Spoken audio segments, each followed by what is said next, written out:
For the first keynote, it's about a curriculum for ownership, ubiquity, and accountability. And we have here Núria Miró and Monica Hoix. Núria Miró is, on the left side, is a Bachelor of Business Administration, and she has a professional music diploma. And she holds a program on leading schools at the High-Tech High Graduate School of Education in San Diego. And she has also completed courses at Harvard Project Zero, the National Center for Teaching Thinking at the University of Massachusetts, and the Key Learning Community in Indianapolis. At present, she is now the principal of Col·legi Montserrat, settled here in Barcelona, and she has and she's responsible also for the organization and delivery of a professional development program for teachers about change and innovation in schools based on the experience of Col·legi Montserrat. She has written articles in educational magazines and is co-author of the books Una experiència a compartir, les intel·ligències múltiples en el Col·legi Montserrat, and also Aprendizaje Inteligente, author also by Montserrat del Pozo. So Núria Miró and Monica Hoix will give us the presentation about the curriculum for ownership, ubiquity, and accountability. Thank you very much. Thank you. Good afternoon. Yeah, they cannot move because of the sound. Yeah. So we move the. Then it's an honor to be here and for the possibility to share the experience of innovation and change of Col·legi Montserrat over the last 20 years. And thank you to the... Yeah? No funciona aquest. Thank you to the organizers and especially to Emma for the invitation. Then when the seminar wants to reflect on revisiting the fundamentals of traditional curriculum, it means, in my view, to acquire vision, to develop creativity, and to act with boldness. I would like to show an analogy to help us understand how the changes can be based on vision, creativity, and boldness. Before the 70s, the high jump in gymnastics was done using one technique, the scissors technique, if you remember. The person heading towards the bar would lift one leg, then the other, and fall on his feet. Some others use the straddle technique. The jumper crossed the bar face down, trying not to touch the bar with the leg or the knees. That was until 1968, when Dick Fosbury surprised the world in the Olympic Games in Mexico.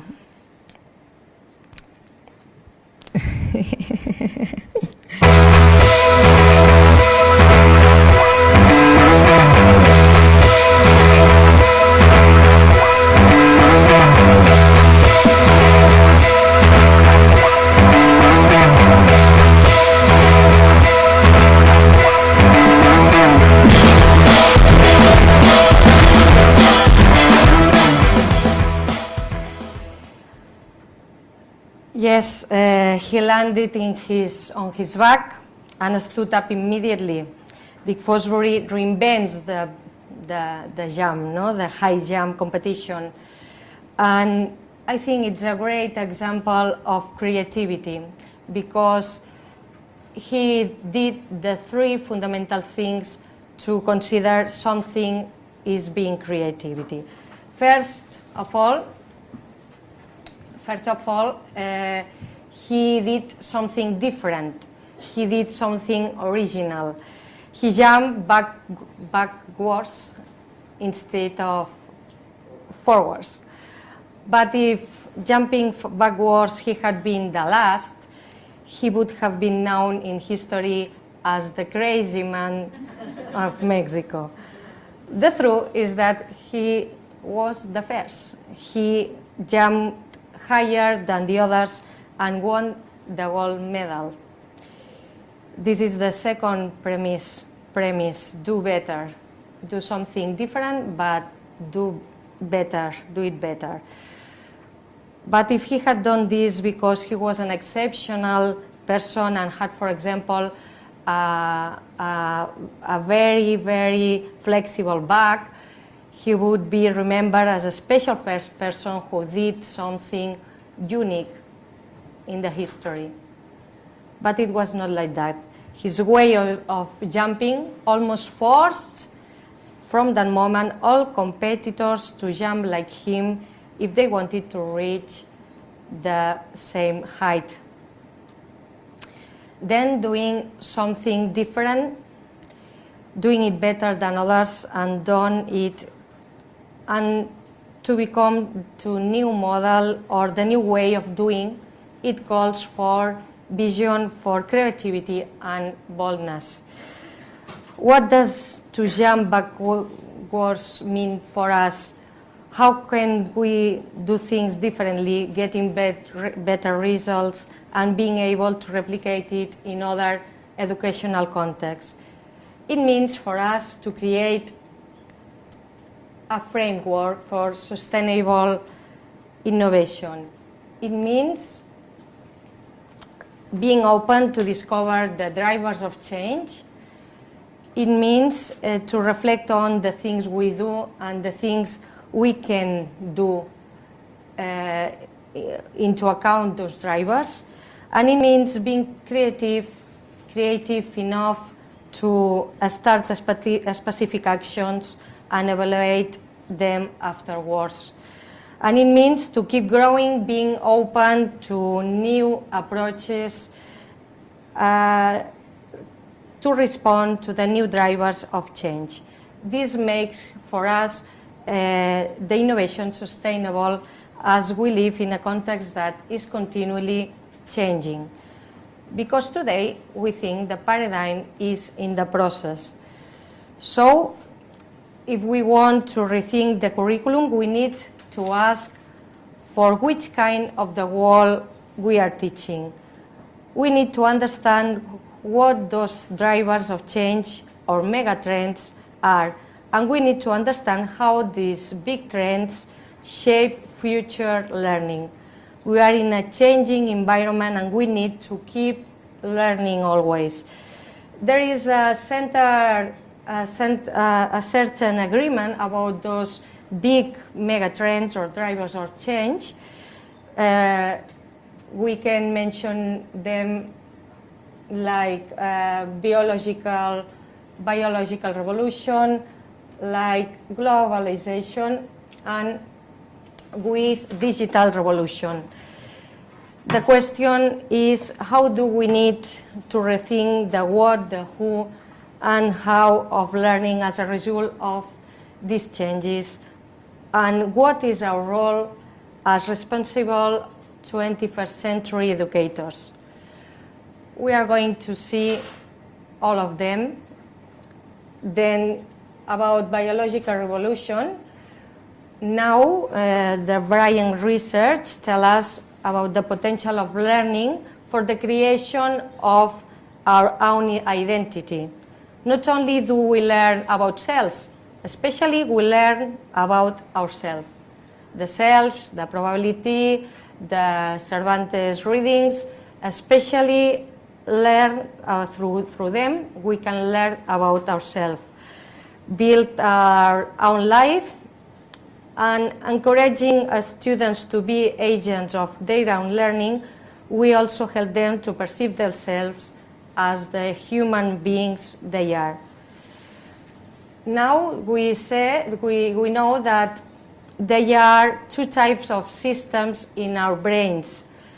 One which allows you to stay focused when the teacher is speaking, and another is activated when you are looking inwards, internalizing the learning. The brain moves between chewing, learning, and reflecting upon it. Some areas are activated when we hear, and other areas are activated when we reflect, and those areas are complementary. Then, time and space to think is what allows the students to build their own learning system, and it's needed to develop the learning ownership, the sense that they are the protagonists of their learning. What more about the brain research? We feel, then we learn. We need to discover the role of emotions in the learning. We have to stop thinking that the teacher is someone who puts knowledge into the heads of the children, to start thinking of him as the responsible for providing an environment when students create their own learning. We must design environments, a school culture or an environment full of stimuli, opportunities, exploration, options, and so we will promoting autonomy and the trust that generate this autonomy. In neuroscience, it has been studied that if we take only statistics as a starting point, there will be details that are lost, and especially the individuals are lost. Neuroscience has to study individuals and then analyze more general data. A serious problem is to study statistical averages and not individuals, because the average brain pattern doesn't exist in anybody. It's grown to think of people as an average pattern. From this perspective, one cannot understand a person from only one dimension. We can account the context matters, the time that the student needs for learning, it's important too. Then we have to consider how to design an environment in which students can find many opportunities to construct their own meanings.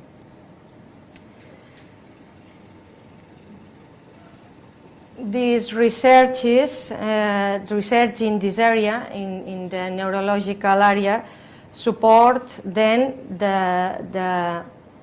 or let us to put the student in the center of the curriculum, the methodology, and the assessment. We will prioritize the development of critical and creative thinking, for example, the writing of reflexive journals or plans, personal learning plans to set goals, strategies, and evaluate them with the help of the tutor or with a cooperative-based group. For example, it's important here the creation of a portfolio and the physical possibility and the time of cave spaces for personal study, reflection, quiet reading, and creative flow. Now we are going to see that learning ownership in a classroom example. It's an interdisciplinary project in 10th grade that includes the area of arts, of art history, religion, and ethics, with objectives related to the impressionism in art, personal vocation, and work ethic. The title of the project is Y yo que pinto, and what do I paint? But in Spanish, there is a wordplay in the sentence. It also means something like, what's my role? After several weeks of different kinds of activities, the students had to submit a final product, a self-portrait using impressionist style, in which they visualize themselves in their jobs in 10 years. Students had the opportunity to do several drafts that were criticized by their peers before presenting the final product. Let's see the process that Maria went through in this project. the first draft he drew. In this first draft, I was a bit lost, so I transmitted ideas that are not unified. And as it was the first one, I didn't have enough practice, and I didn't use the Impressionist technique very well. The vocation I feel is being diplomat. That is why I draw myself with a long coat and a suitcase. I added the sign, knowledge and truth, because I think that these are needed for this vocation. I have drawn my hair up to symbolize efficient work habits. In the center, there is a crack. The crack symbolizes the problems or challenges that I might find, and the stem stands for the solutions that I will apply to solve social problems. This is why there are people on the other side, as if I would help them to cross. Her second idea is here. In this draft, I wanted to focus on the Impressionist painting technique. Therefore, the scene and the environment looks a bit old because I was inspired by Impressionist time. I wanted it to be outside because this is one of the features of Impressionism. The train symbolizes that I like traveling, and that I know that a part of my future will be moving through different countries and learning a lot as a person. I drew myself sitting to show the reflective mood in which I am now. I'm also observing with attention because I am a very observing person. You see how she is conscious about herself, or she's being more conscious every time. And the third draft is the improvement of the second one. I wanted to maintain the train because I think it reflects a very important part of my future, which is traveling. At the moment, it is the only thing I'm sure I will be doing. On the front of the train, there is a light that illuminates the road.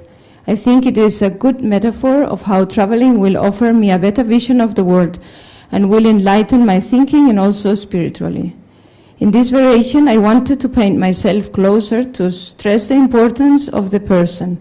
The eyes are fixed forward, which symbolizes that I will always have to fight for what I want, without losing sight, be brave and never give up. And the last one. This is really a self-portrait. It is only me in the future. I am in profile position and in movement, as if I were standing up.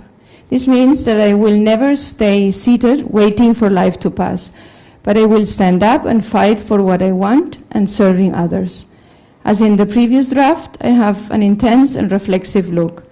I wear a white and simple dress. The white color symbolizes the balance that I want to have in my adult life, and the humility, the order, and purity. I also wear a blue earring that symbolizes peace. The background is white and represents the future that will always be uncertain. But this doesn't mean that I have to stand and stop, but that I have to risk. And also because I want to remember that the important is the way I take and not so much where I go. This is, I think, a good example to see that this research tells us about the mind and brain, opens the need to design a curriculum that is based on the person and the student's interest, an open and flexible enough methodology that is at the table for everyone, and an assessment that offers possibilities for reflection and improvement to promote the personalization of the learning and the learning ownership, through which each student can feel protagonist of his or her own learning. Let's now to explore about the second. We can continue doing these questions, but what about digital revolution? What do you think this video could be?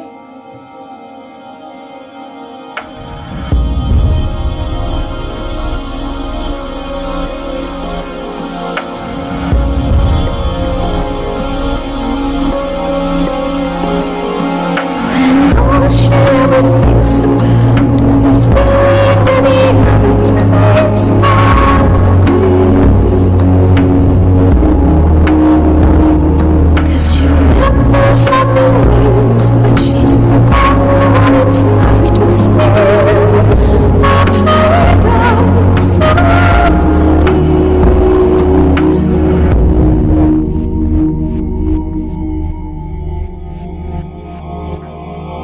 And all I want to do is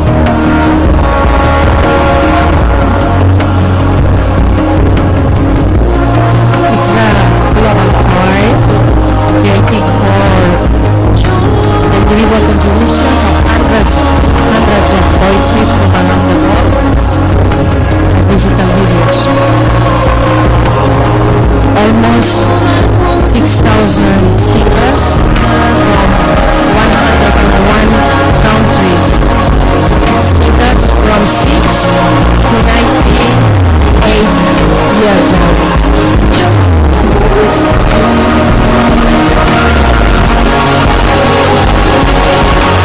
You can find in the web, and it's very, very, very extraordinary play. And this is something that we can do today for the globalization and for the technology too, no? And it's impressive because singers of every race, every creed, and every color coming together for one reason only, that it's to be part of something larger than themselves. Then globalization, you know, it's the process of growing interconnectedness and interdependence in our lives. And it's continuing. It will be important in this changing context to wonder who I am, what the world in which I live is, and what I should do in this world. It's necessary to start thinking as citizens of the world and the responsibility involved in this world. These perspectives give us great opportunities to cover important and complex concepts in education. We are aware that there will be a point when we no longer will talk about global learning because all learning will be global. Then globalization embodies opportunities and risks for individuals and societies worldwide. And competencies like expert thinking, group learning, complex communication are becoming to new survival tools. Then a new kind of global learner is emerging. We have to develop the behaviors, the values, the attitudes, and the skills to acquire global competence and the sense of accountability in our world. For example, we can do a simple activity. We can choose a context, Rwanda, for example, and ask what we know about Rwanda. We will probably know that it's in the African Great Lakes region, that the population is mostly rural, the capital is Kigali, and perhaps the Rwandans are composed of different ethnic groups like the Hutu and the Tutsi.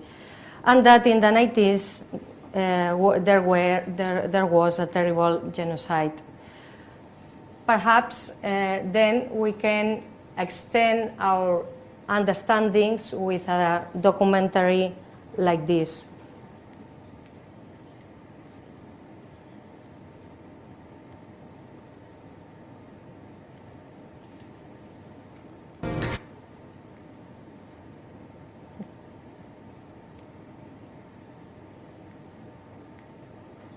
Thank you.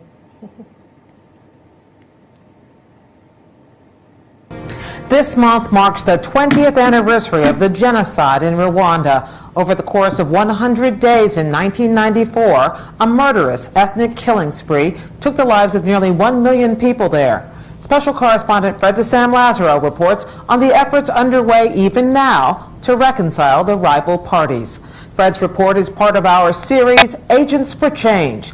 A version of the story aired on the PBS program Religion and Ethics News Weekly. Every Sunday, Claude Musiamana picks up his neighbor Celestine Buhanda on their way to church. You'd never tell from the warm traditional greeting that Musiamana murdered several members of Buhanda's family.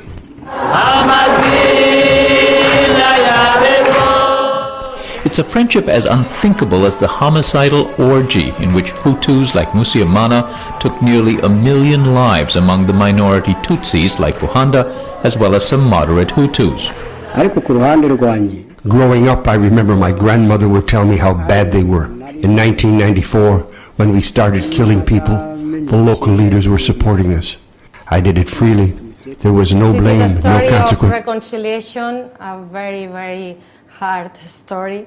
And the idea is to start with our personal understandings and then acquire more skills, more values, for example, empathy or humility or taking perspectives or the behavior of committing to the process of continuous learning. The global competence, the program of global competence is in fact, you never finish a program. It's always, it's just a rounding process in fact. Then the context of globalization is generating the study and the students a sense of accountability. Be accountable for what I am and what I do in my family, in my school, in the social or global circle. Let's see what some students of Col·legi Montserrat can do collaborating with Sant Joan de Déu Children's Hospital. Con nuestro proyecto queríamos hacer sentir a las personas minusválidas especiales. Con este objetivo nació Let's Fly. Let's Fly es un proyecto con el que consiste un simulador de atracciones de montañas rusas que especializadas para personas minusválidas. Entonces toda la maquinaria, digamos, de este simulador está especializada y adaptada para ellos. Es una forma de hacerles sentir libres y en contacto con la naturaleza. Este simulador consiste en dos pacientes, se sitúan dentro de la cabina del simulador y enfrente tienen una pantalla donde se proyecta una serie de atracciones de montañas rusas, típicas de cualquier parque de atracciones, y en la que el paciente que está sentado en la cabina tiene comparte la sensación de estar en un mismo parque de atracciones. Esa es la sensación que queremos dar. Una de las características que tiene este simulador es que comparte la silla con otro paciente. Entonces, a la vez que tiene esa sensación de simulación, We can give the opportunity to the students to open to service learning, to develop social entrepreneurship, or have the spaces for dialogue, for example. And how about the last trend? How about the digital revolution? This is the result of a survey 2 years ago in the United States, and we see how the engagement falls from students 10 years old to 18 years old. Then it's a problem we have now in our educational systems, and we think that technology can change the rules of the game. A lot of things that we know, for example, the average of young people in US that have access to internet is almost 100%. The average of daily hours with media, it's 7 hours and 38 minutes. How many girls are video game players? There are 45%.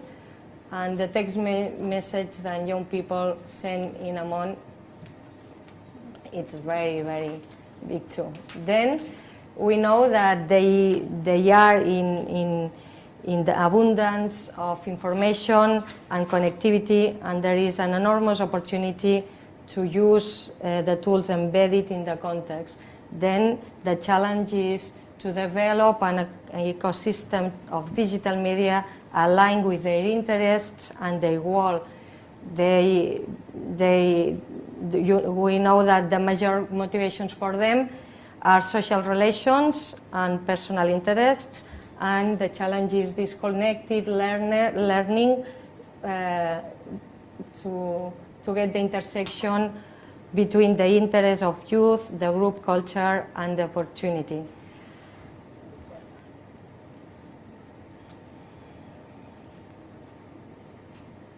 then it's crucial too to design a program to develop the ethics, the digital ethics, and to treat privacy, security, or self-imagine and identity. And there are a lot of activities related to it. And it can be important to design the digital space too, and to do more attractive for them. The technology can help us to share the learning about learners and to assess in the process too. In our school we're using one program called Google Docs that is like a Word document, but we have to share with some mates and we have to work together, and I think that is much easier because our knowledge will be better if we are working together and we don't have to work individually. It's more important for us because then we can share with all of our classroom mates and the knowledge is going to be better.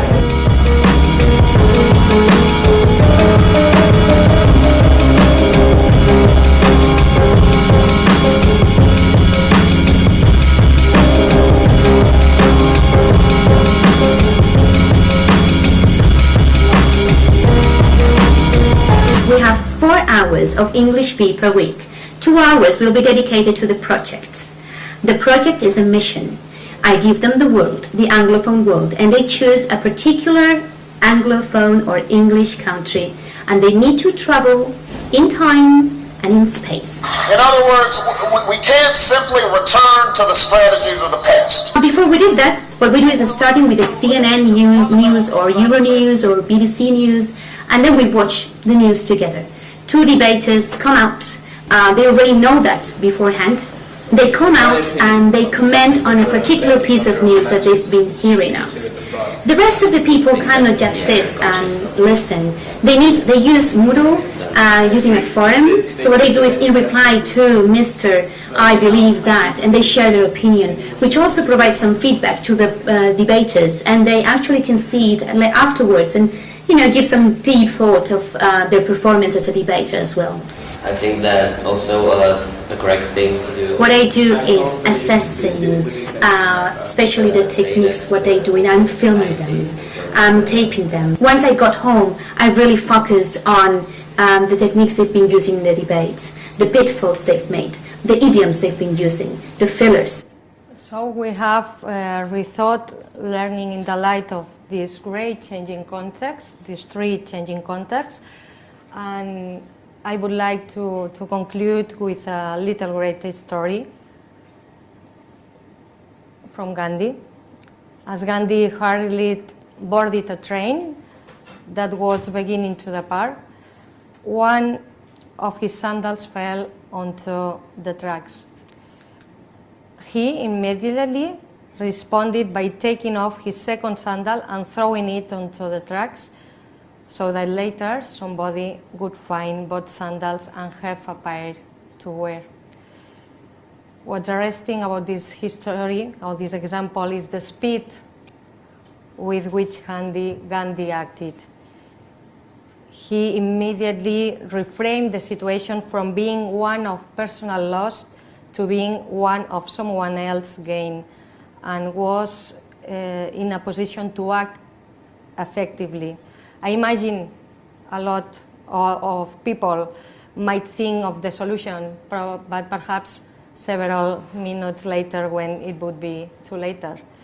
However, Gandhi was ready. It's the wisdom of the moment, so the creative act appears to be wise. As educators, to wonder about the future of learning, we could act in a similar way, and we can ask, what are we underusing? What can we let go? When can we let flow for our students? Rethinking the curriculum means to be willing to throw the second sandal too. It means to ask, what the world needs, what kind of learning matters for the life of children and youth who we guiding, and what's the second sandal we need to give to be able to do the good we want. And then it's important to look for the curriculum more than as a lens. For example, if we study the French Revolution, not only to standard itself, but as a lens to see a wider world, as a lens, for example, to understand other revolutions and connect it, for example, with the Arab Spring, to understand what's happened in Syria today. Then we have to throw the second sandal, and it means goes to the roots of the learning, when the lessons are only this lens to strengthen these roots, self-confidence, be responsible, be sensible, and in fact, many of our leaves have fallen. We have had a pretty hard autumn, but we have been able to keep learning things because we have confidence.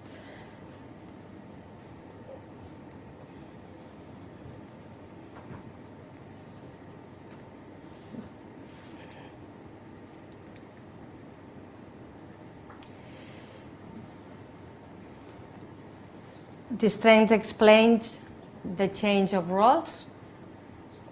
We need to pass from being deliverers of curriculums to designer of experiences, and the students could be more creators and more exciting as learners. Finally, we can say that in the school, the important thing is not learning about, but learning to be, or learning to become agents of learning, knowledge producers, global citizens, and self-reflecting humans. And is what ownership, ubiquity, and accountability can help us to do it. And if you want, we can do a final video. Or the school, if you want. If it's very short, it's fine, because otherwise we are out of time. But we have time. We will have less time for discussion. Yeah, but if you think that it's important, I mean, no. Yeah, please go on. Yeah, okay. And then it's from the visit of Howard Gardner in the school to 1 year ago, more or less, and I think he explained something about we have shared today.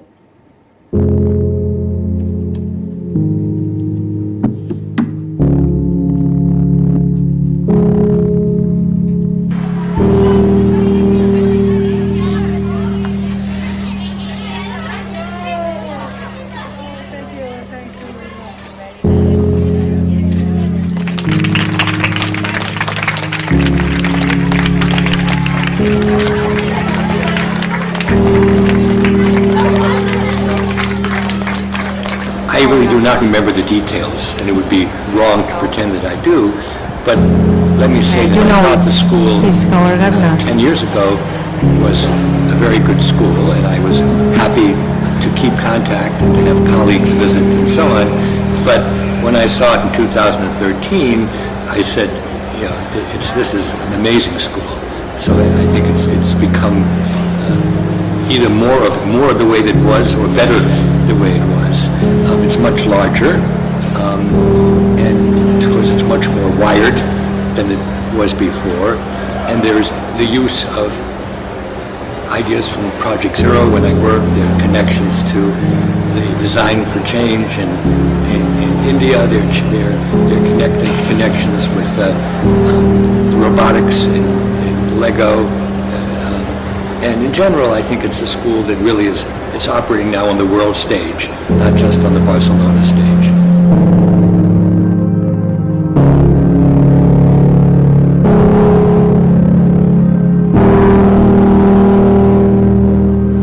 I always say that there are two principal educational implications of multiple intelligences. I call them individuation and pluralization. Individuation means you take the differences among children seriously, and you try to teach them in ways in which they can learn, and you try to let them show what it is that they learn and understand. So if I see a teacher teaching everybody the same way, I would say that person is not sensitive to multiple intelligences. Pluralization means deciding what's important and teaching it in lots of ways, not just in one way.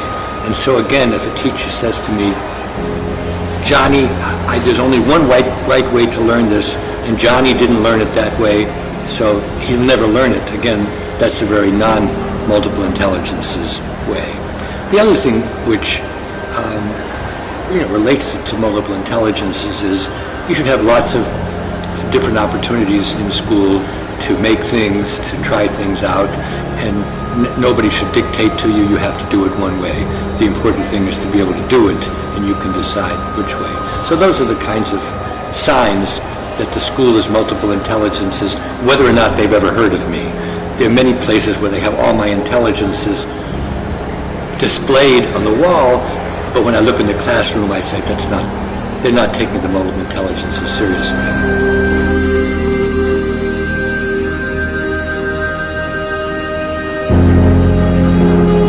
I think the most important thing is the way teachers behave, the way the adults behave, how they behave toward one another, how they behave toward parents who come in, how they behave toward children, and especially when something bad happens, when something chaotic happens, how do the teachers react?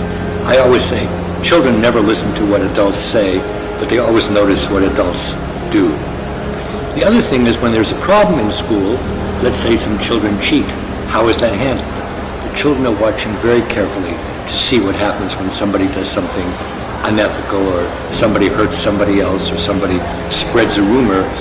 The way that's handled, if it's ignored, that's not good. If there's a very swift punishment but no reason, that's not good.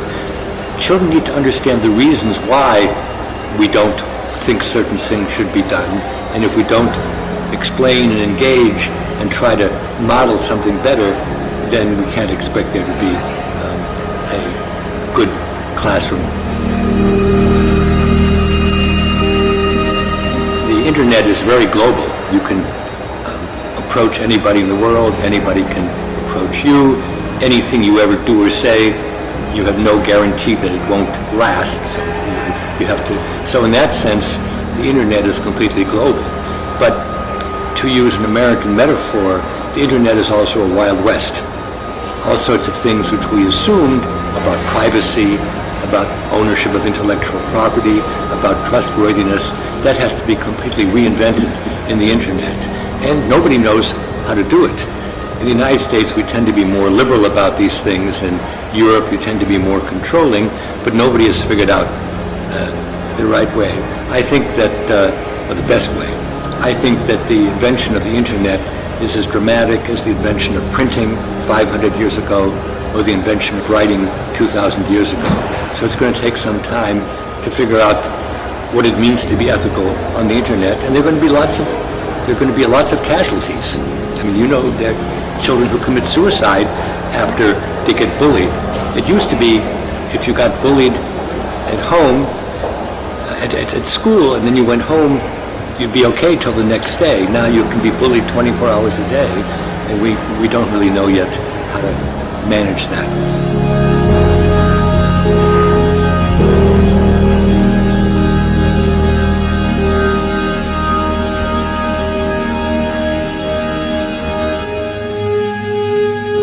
And thank you so much.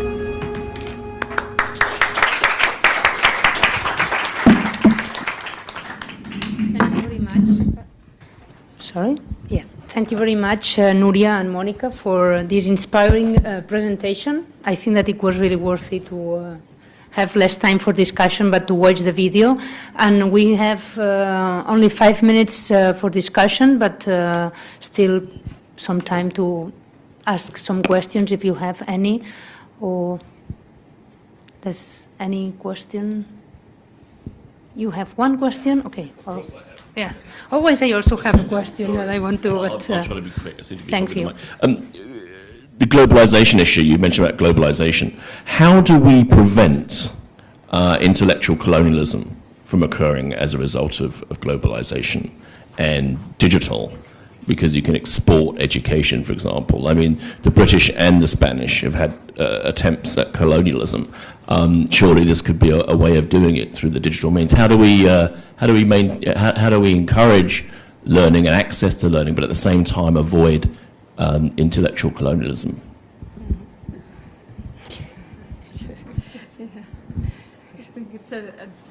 We need another presentation. Yeah, yes.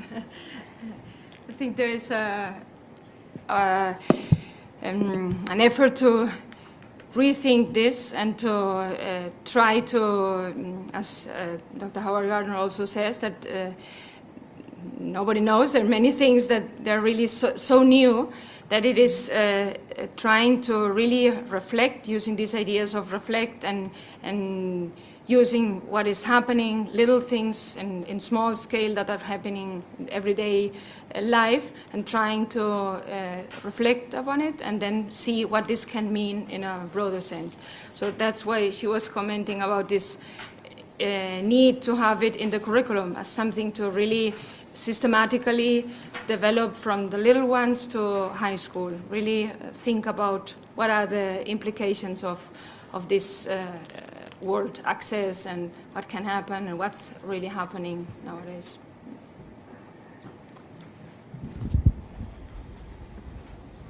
Is there any other question? No? I still would ask the question, even if once I already asked you and it was unexpected question, but now I guess you have already thought about the answer better. So this is middle school, and 2-3 years ago or so, they decided to extend the level of education and introduced the bachelor for the very first time. And it was exactly the moment when we, first knowing the school and the leadership, we were visiting. And I thought, why on the level of the school like that, why it's not their mission, they should be not prepared, this is a different level, why they would do that.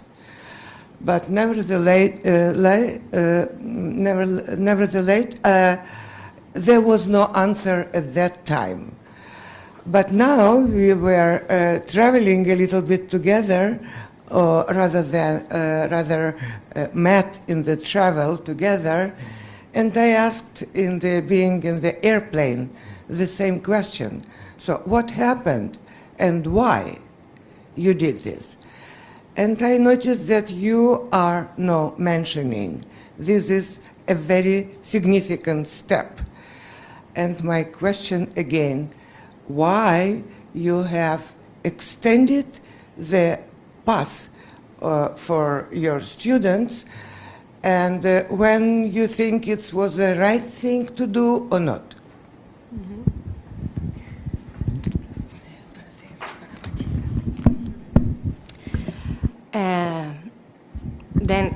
In fact, we have implanted the international bachelor, and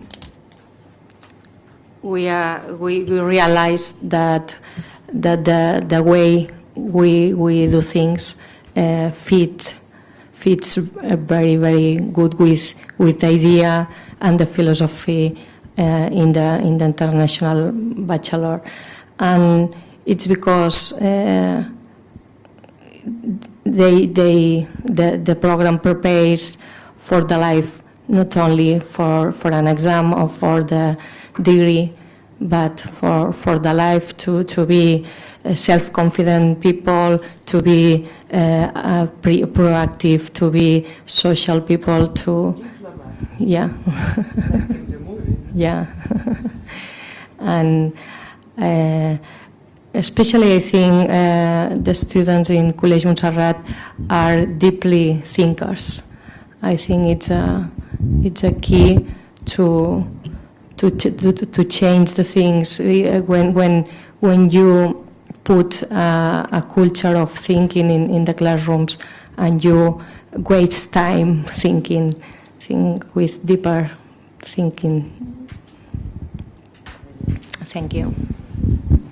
Thank you very much. I would also like to ask about how to engage teachers on all these changes, but I think that we can continue this discussion in another moment, because it's time now to move to the next presentation. So thank you very much.